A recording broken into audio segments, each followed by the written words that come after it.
자, 이번 시간은 29회입니다. 자, 41번. 무효인 법률 행위에 해당하는 것은 착오, 기망, 사기는 뭐예요? 시사할 수 있는 법률 행위고요. 착오도 시사할 수 있는 법률 행위입니다. 4번. 사회 질서에 위반한 조건이 붙은 법률 행위는 어떻게 된다? 법률 행위 전체가 무효가 된다. 되게 쉬운 문제였습니다. 42번. 갑은 을에게 자신의 X 토지에 대한 담보권 설정의 대리권만을 수여했다. 이미 대리인데 우리가 앞서 본 것은 매매계약이었어요. 지금은 뭐다? 담보권 설정의 대리권만을 줬어요. 그런데 을은 대리인은 X 토지를 매도하는 계약을 취했어요. 그러면 기본적으로 숙권행위 통해서 뭘 줬다? 담보권 설정이에요. 대리권의 범위가 뭐예요? 담보권 설정이에요. 근데 뭘 했어요? 매도하는 계약. 그러면 대리권의 범위를 벗어난 거예요. 그걸 이렇게 딱 읽으셔야 합니다. 아, 대리권을 벗어났네? 무권 대리네. 무권 대리인데 기본 대리권이 있어요. 기본 대리권이 있는데 그 권한을 넘어가겠으니까 126조의 표현 대리 책임도 물어볼 수 있다는 것을 딱 떠올리셔야 합니다. 무권 대리예요. 대리인이 대리권이 대리인에 의한 법률 행위가 본인에게 그 결과를 그 계약 체결의 효과를 기속시키려면 어떻게 했죠? 대리권이 존재하고 그리고 대리인이 본인을 위한다는 의사를 표시하고 그게 현명적이고 또한 뭐였죠? 대리권의 범위 내에서 법률 행위를 합니다. 하지만 그거는 뭐가 지금죠? 대리권은 존재하지만 뭐가 없어요? 뭘 위반했어요? 대리권을 벗어나는 행위였어요. 그러면 어떻게 된다? 무권 대리예요. 무권 대리지만 상대방 입장에서는 본인인 상대방은 뭘 주장할 수 있어요? 126조를 주장할 수 있죠. 126조의 적용 뭐죠? 기본 대리권이 존재하고 대리인이 기본 대리권의 권한을 벗어나서 법률 행위를 하고 상대방에게 어때? 정당한 이유가 있으면 표현 대리 책임을 성립을 주장할 수 있고 그 성립이 받아들여지면 이 대리인의 무권 대리 행위에 대한 법률 효과를 누구에게? 본인에게 기소시킬 수 있다. 이게 126조 연결되는 겁니다. 이 지문 자체가 간단하지만 되게 깔끔하고 그리고 괜찮은 지문이에요. 그래서 설명을 드렸습니다. 잘 알고 계십시오. 제목은 대리 권한을 넘은 표현 대리다. 을은 자 상대방은 표현 대리 아니죠. 을은 대리인은 표현 대리 성립 주장할 수 있지 않습니다.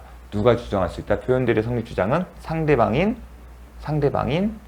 병이 주장할 수 있는 겁니다. 기억하십시오. 2번 표현 대리가 성립한 경우 병에게 상대방에게 과실이 있으면 과실상계하여 갑의 책임을 경감할 수 있다? 못한다. 표현 대리에 성립하는 경우는 법률의 효과가 본인에게 기속되는 거예요. 즉 손해배상 책임의 문제가 아니기 때문에 과실상계 법리가 적용될 수 없다. 3번 병은 계약 체결 당시 언제요? 계약 체결 당시 상대방은 을에게 무권 대리인에게 즉 무권 대리인에게 그 계약을 체결할 매매 계약을 체결할 대리권이 없음을 알았더라도 악이네요. 계약을 철회할 수 있다? 아니죠. 계약을 철회할 수 있는 권리는 누구한테만? 선의인, 즉 선의인 경우에만 인정된다. X토지가 토지거래 허가 구역 내에 있는 경우 토지거래 허가를 받지 못해 계약이 확정적 무효가 되더라도 표현 대리가 성립할 수 있지 않다. 대리인에 의한 법률행위에서요. 법률행위가 확정적으로 유효한 경우에만 이 대리의 표현 대리 성립이 문제되는 겁니다. 설사 표현 대리가 성립된다 하더라도 뭐가? 법률행위가 토지거래 허가를 받지 않으면 여전히 유동적 무효예요. 그런 경우에는 표현 대리 책임을 물을 수 없습니다. 하나 표현 대리 이 대리 파트는 이 법률 행위 자체가 유효하다는 전제에서 검토되는 거예요. 이게 유효하지 않다면 대리권이 있냐 없냐는 중요하지 않습니다. 여전히 대리권이 있다 하더라도 이 법률 행위는 효력이 없다. 그게 이제 기억하실 포인트입니다. 이것도 잘 기억해 주십시오. 그래서 제가 대리인에 의한 법률 행위 이게 유효해야만이 대리권을 논할 문제가 있는 겁니다. 이게 만약에 무효면 대리권이 있냐 없냐는 중요하지 않아요. 설사 대리권이 있다 하더라도 이 법률 행위는 여전히 무효이기 때문에 따라서 표현 대리 경우도 마찬가지입니다. 설사 표현 대리가 성립한다 하더라도 이 법률 행위가 무효이면 여전히 이 법률 행위는 표현 대리가 성립하다 하더라도 무효다.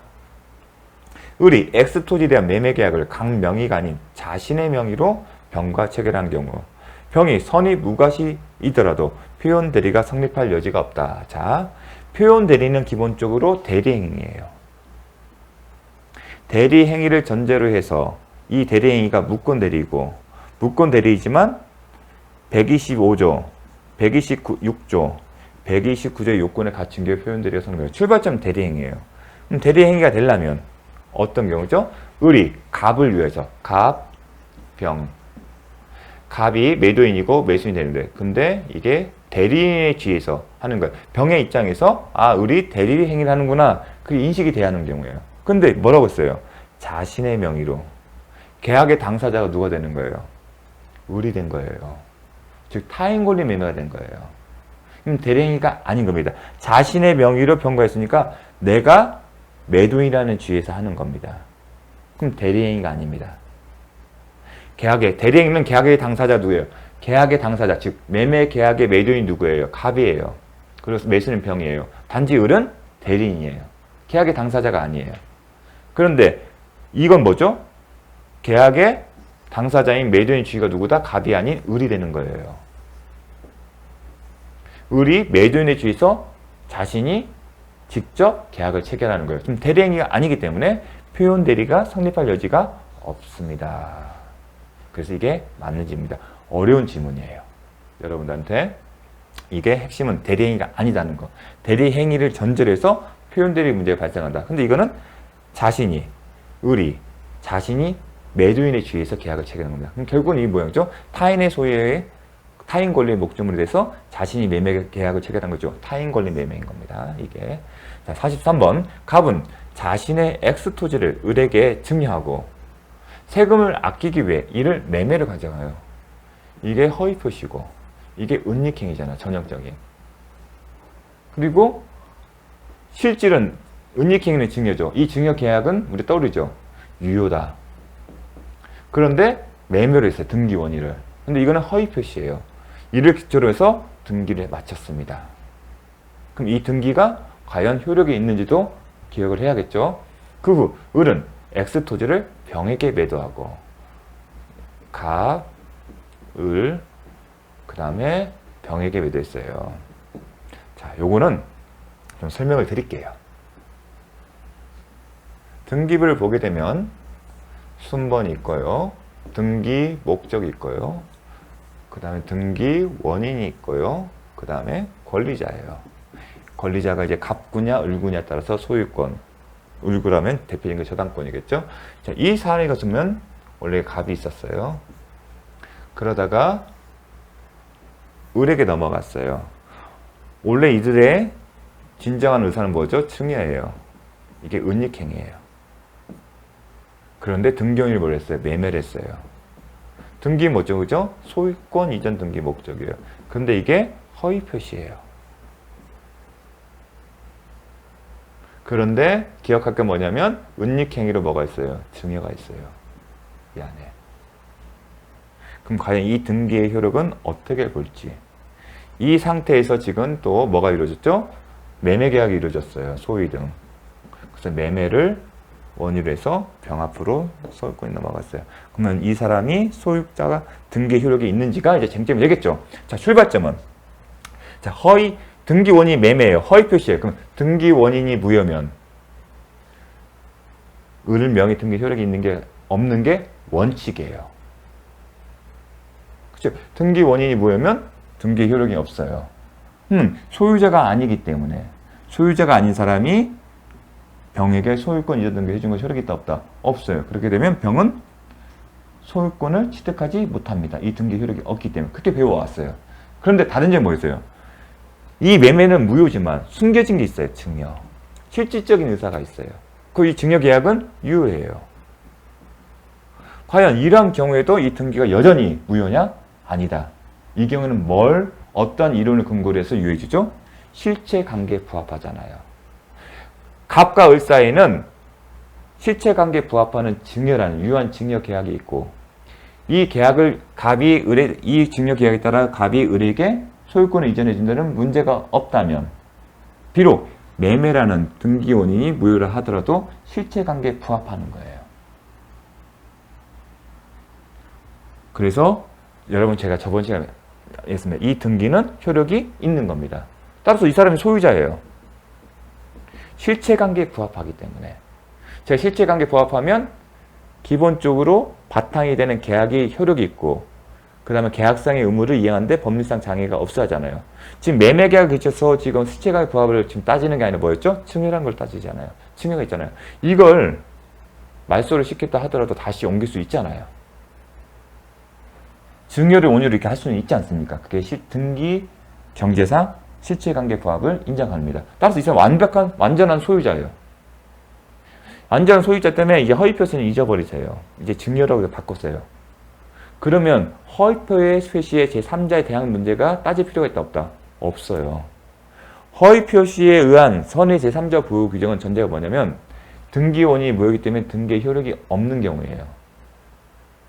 그 상태에서 병에게 넘겼을 때 병이 선의인 경우에는 보호를 받고 선의가 아닌 악인을 보호를 받지 못하는 문제 받았는데 이제는 잊어버리세요. 이 사람 증여라는 게 있으니까. 따라서 허위표시의 제3자 보호와 상관없이 이 사람이 완전한 소유자이기 때문에 108조의 선의 3자 보호 규정은 이 사람이 소유자가 아니다. 이 등기 효력이 없다는 전제에서 출발하는 건데 완벽한 소유자잖아요. 완전한 소유자이기 때문에 108조의 그 선의 3자 보호 규정 상관없이 완전한 소유자이기 때문에 병에 대한 처분은 효력이 있다. 그걸 기억을 해 주십시오. 그래서 은닉행위 나오면 이걸 지워버리세요. 혼동하니까. 그럼 108조의 선의 3자 보호 규정과 무관하게 병은 완벽하게 소유권을 취득한다. 그걸 이제 알아야 하는 겁니다. 그걸 묻는 겁니다. 괜찮은 문제예요. 자, 갑과 을사의 매매계약은 무효다. 허위표시니까. 그 다음에 갑과 을사의 증여계약은 유효하다. 은닉행위. 이제 은닉행위는 유효하다. 갑은 병에게 X토지의 소유권 이전 등기 말소를 청구할 수 없다. 자, 소유권 이전 등기 말소를 청구하려면 누구야 한다? 갑이 소유자야죠. 그런데 지금 병이 유효하게 소유권 취득하잖아요. 지금 갑은 소유자가 아니기 때문에 말소 청구를 할 수 없다. 리을 병이 갑과 을사의 증여 계약이 체결된 사실을 알지 못한데 과실이 있더라도 병은 소유권을 취득합니다. 왜냐하면 을은 완벽한 소유자이기 때문에. 그러니까 허위 표시와 좀 약간 섞어놓은 거예요. 선의 3자 악이냐 그걸 따지지 않고 완전한 소유자이기 때문에 108조의 선에서 108조나 선의 3자 보호 규정은 어떻게 출발한다? 원인 등기원이 무효해서 그 등기 효력이 없음을 전제로 해서 보호 규정인데 이사는 증여 유효한 증여 계약이 있고 그 계약에 따르면 실제 관계에 부합하기 때문에 을이 완전한 소유자이기 때문에 그렇습니다. 자, 증여 계약은 은닉행위, 증여 계약 자체는 효력이 있다. 이미 봤던 지문들입니다. 을 명의 소유권 이전 등기는 실체적 권리관계에 부합하는 등기이다. 을은 유효한 증여 계약에 근거하여 갑에게 소유권 이전 등기를 청구할 수 있고 갑은 을에게 증여의 계약들은 소유권 이전 등기 의무가 있다. 제가 그렇지 않습니까? 토지거래 허가했었어도 매매계약, 중과생략 등기 합의했을 때도 비록 중과생략 등기 합의가 없었다 하더라도 갑과 을의 매매계약과 을과 병 사이의 매매계약이 유효하고 을이 갑에 대해서 소유권을 이전 등기 의무를 이행하는데 법률상 장애가 없고 마찬가지로 병이 갑이 을에게 소유권 이전 등기를 넘기는데 의무를 이행하는데 법률상 장애가 없고 마찬가지로 을이 병에게 소유권 이전 등기 의무를 이행하는데 법률상 장애가 없으면 실체관계에 부합한다. 증여계약이 유효하니까 갑은 을에게 소유권 이전 등기할 의무가 있고 을은 갑에게 이를 청구할 수 있기 때문에 실체관계에 부합한다. 자, 실제 원인이 상이한 등기이지만 실질은 증여지만 매매를 기재했지만 현재 권리상태 부합으로 유효한 등기다. 이게 유효한 등기. 괜찮은 지문입니다. 자, 잘 기억해 주십시오. 리을은 완전한 소유자므로 병의 선악이 내지는 과실 유무와 상관없이 유효하게 소유권을 취득한다. 이는 108조에 따른 선의 제3자 보호 문제가 아니다. 그걸 기억을 해 주십시오. 44번 취소할 수 있는 법률 행위에 관한 설명으로 틀린 것은 취소된 법률행위는 처음부터 무효인 거다. 소급표가 있다. 자, 무권 내리추기는 처음부터 효력이 있는 것으로 본다. 무근리적 처분행위도 추가하면 처음부터 효력이 있는 것으로 본다. 제한 능력자는 취소할 수 있는 법률을 단독으로 취소할 수 있다. 그래서 취소할 수 있는 법률행위 취소권자에 누가냐면 제한 능력자. 그 다음에 사기, 의사, 비진일 표시 아니죠. 죄송합니다. 차고. 그 다음에 사기 강박. 착오로 의사를 표시한 자, 그 다음에 사기 강박에서 의사를 표시한 자, 그리고 대리인, 승계인입니다. 거기에 제한 능력자 들어가요. 취소권자. 이 얘기가 단독으로 취소할 수 있는 의미예요. 법조문에 취소권자 딱 돼 있거든요. 자, 3번 제한능력자 법률행위에 대한 법정 대리인의 추인은 취소의 원인이 소멸된 후에 해야 효력이 있다? 그렇지 않습니다. 자, 취소할 수 있는 법률행위에 대한 추인은 취소 원인이 종료된 이후에 해야 합니다. 따라서 취소권자인 제한능력자가 자신이 한 법률행위를 추인하려면 어떤 게요? 예컨대 미성년자라면 성인이 된 이후에, 취소 원인이 종료된 건 미성년자였잖아요. 그러면 성인이 된 이후에 그와 같은 사실을 알고서 추인의 의사표시라는 게 마찬가지입니다. 그런데 누가 한다? 법정 대리인이 하는 겁니다. 법정 대리인 할 때는 원인이 소멸된 후에 할 필요가 없다. 원인이 소멸되기 전이라도 할 수 있다. 정말 중요합니다. 과거에는 잘 나왔어요. 제한 능력자는 취소할 수 있다. 하지만 추인은 제한 능력자가 본인이 직접 추인하려면 뭐한다? 취소 원인이 소멸된 이후에 해야지만 제한 능력자 법정 대리인 할 때는 취소 원인이 소멸되기 전이라도 할 수 있다. 자, 중요합니다. 4번 제한 능력자가 취소 원인이 소멸된 이후에 이 일을 보류하지 않고 채무 일부를 이행하면, 자, 중요한 것은 이제 법정 추인과 관련된 거예요. 제가 30회 때 얘기를 했죠. 취소권자로 바꿔요. 취소권자가 하는 것과 취소권자 상대방이 하는 것과 되는 게 있고 안 되는 게 있으니까요. 외웠잖아요. 이, 청, 계, 담, 양, 강제 집행. 이행이잖아요. 취소권자. 그 다음에 상대방. 취소권자가 이행을 하면 해당되지만 상대방 이행은 아니다. 이행청구. 취소권자 이행청구를 해당되지만 상대방의 이행청구는 해당되지 않는다. 취소할 수 있는 취소권자가 취소할 수 있는 법령으로 생긴 채권을 양도하는 해당되지만 요건 안 된다. 이게 이청, 이행청구, 양도. 그땐 취소권자.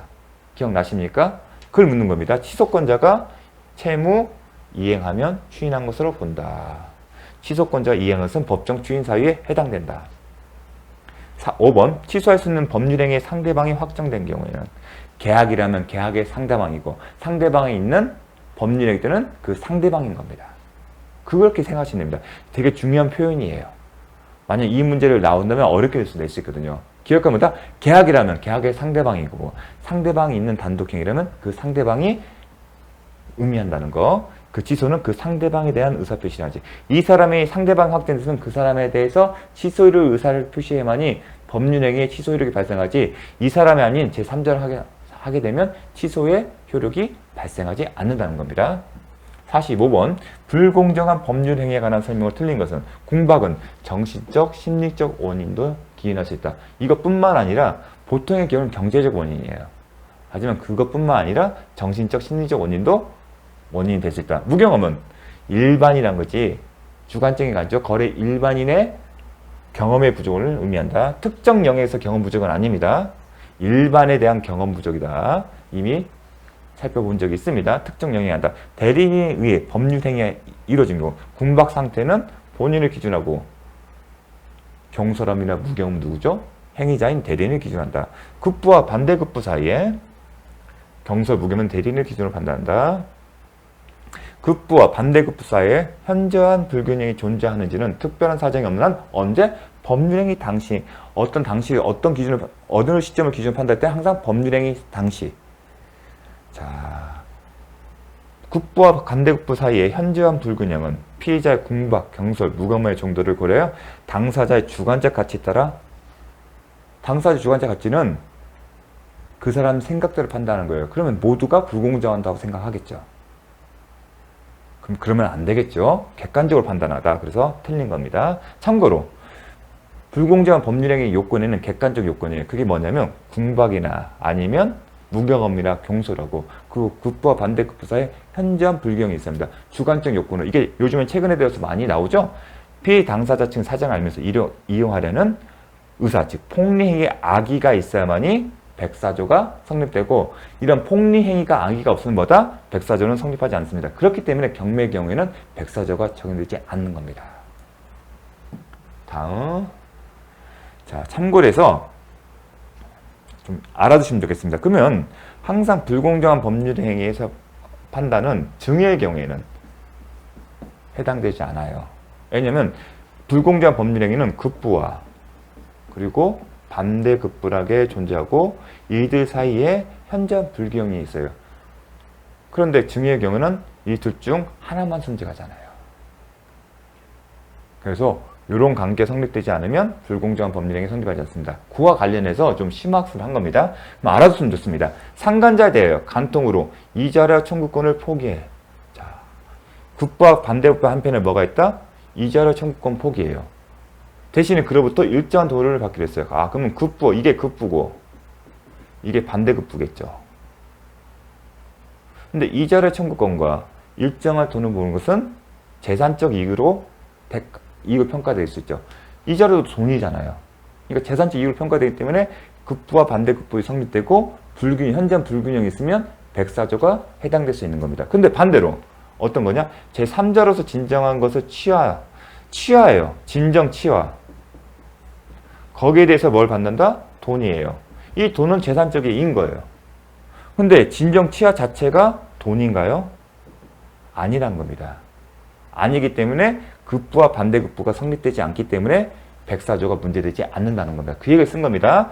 제3자로서 진정한 것을 취하는 대가로 피진정인에게서 일정한 돈을 받기로 한 경우에는 백사조가 적용될 수 없다. 그 이유는 진정이나 그 취하는 국민으로서 가지는 청원의 행사 및 철회에 해당하여 이 표현 자체는 무시하시고 핵심이 이거예요. 성질상 대가적인 재산적 이익으로 평가될 수 있는 것이 아니기 때문에 돈이 아니기 때문에요. 급부 반대급은 결국은 돈과 돈이었고 현저한 불균형이 있다는 겁니다. 근데 한편이 돈이 아니면 백사조가 적용되지 않는다. 그 얘기를 한 겁니다.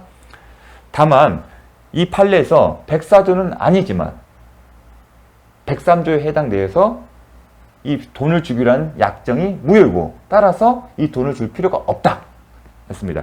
다만 대법원은 청원권 행사의 일환으로 이루어진 진정을 이용해서 상대방을 궁지에 빠뜨린다면 이를 취하는 조건으로 거액의 급부를 제공받기로 한 약정은 어떤 유형? 반사회질서적인 조건 또는 금전적인 대가가 결부됨으로써 103조의 반사회적 질서적인 성질을 띠게 되는 경우에 해당한다고 하여 약정은 103조에 의해서 무효가 된다 반대했습니다.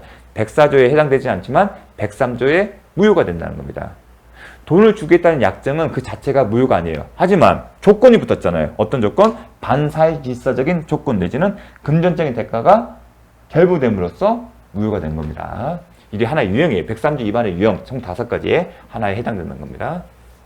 또 하나 이제 최근에 대법원 판례가 나온 거가 있기 때문에 요것 또한 좀 알았으면 좋겠습니다. 항상 급부와 반대급부예요. 그러면 돈을 주고 급부와 반대급부가 있어요. 항상 돈. 그러니까 재산적 이익이 사실은 돈이에요.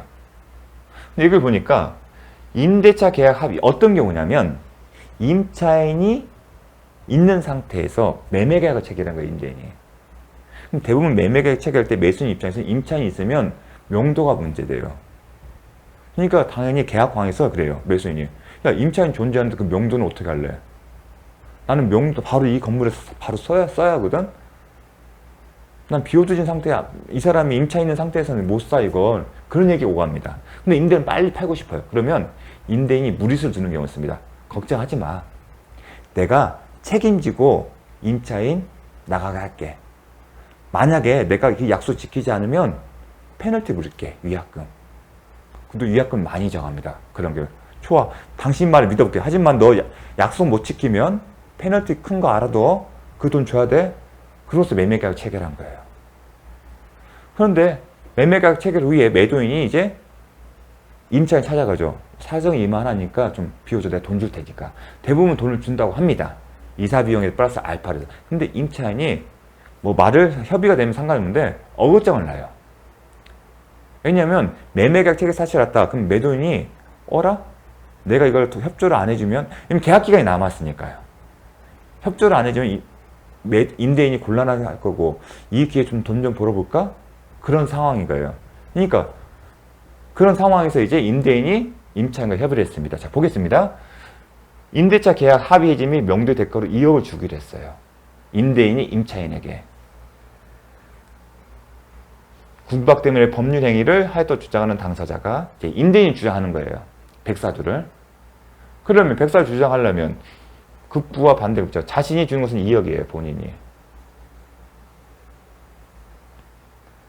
그런데 임차인도 반대급부가 있는 거예요. 뭐겠어요? 아직 임대차 계약이 끝나지가 않은데 중도에 이사를 가는 거잖아요.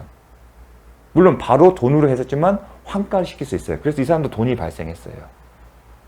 그런데 이 돈에다 플러스 알파를 주장하는 거예요. 이 돈만 하니까 현저하게 불균형이 될 수가 있는 거예요. 그러니까 임차인이 이런 생각을 한 거예요. 자, 너 만약에 나랑 이렇게 합의해서 끝내자, 2억 주기로 끝나고 하지 않았으면 위약금이 있었어요. 얼마였다? 6억 8천만 원이었어요. 너 만약에 이렇게 안 했으면 6억 8천만 원을 매수액을 주었는데 나랑 합의했으니까 여기 붙어야지 6억 8천 원. 임차인을 상대방에게.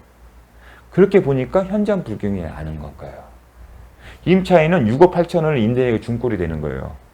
그럼 임대인의 주장이 받아들이지 않을 거예요. 근데 대법원 판례는 이런 것은 이렇게 못한다는 겁니다. 임대인이 지금 불공정 104조 위반을 주장한 사람이 주장하는 그 내용에 이걸 함으로써 벗어나는 이득을 상대방에게 반대급부에 합산시키지 못한다. 그 내용입니다. 그러니까 이 판례 내용은 어떤 상황에서 이러는지를 해야 합니다. 그래서 제 사례 내용을 설명을 드린 겁니다. 자, 2억 원을 주기로 했어요. 임대인 임차인에게. 그러니까 이런 얘기를 한 거예요. 임차인이 매수인과 매매 가격에서 입었을 불이익, 즉 임차인을 태결시키지 못할 경우 위약금이 6억 8천만 원이에요. 이걸 면하게 되잖아요. 이걸 하게 되면서. 그러면 이 특별한 사정은 이러한 불이익의 면제를 곧바로 해당 법률에 상한 상대방, 임차인의 급부로 평가를 하냐? 평가를 해서는 안 된다. 만약 이렇게 평가를 하게 되면요. 불공정한 법률행위가 안 돼요. 그 이유는 왜 이런 얘기를 이 평가, 네가 이렇게 함으로써 얻게 되는 이익을 나한테 부채한다는 이유를 이야기했어요. 그게 6억 8천 붙어버리면 104조가 해당이 안 돼요. 상당히 의미 있는 판결입니다. 2024년 3월 12일 날 선고가 됐습니다. 자, 참고로 알아주십시오. 자, 이렇게 해서 자, 마치도록 하겠습니다. 다음 시간에 뵙겠습니다.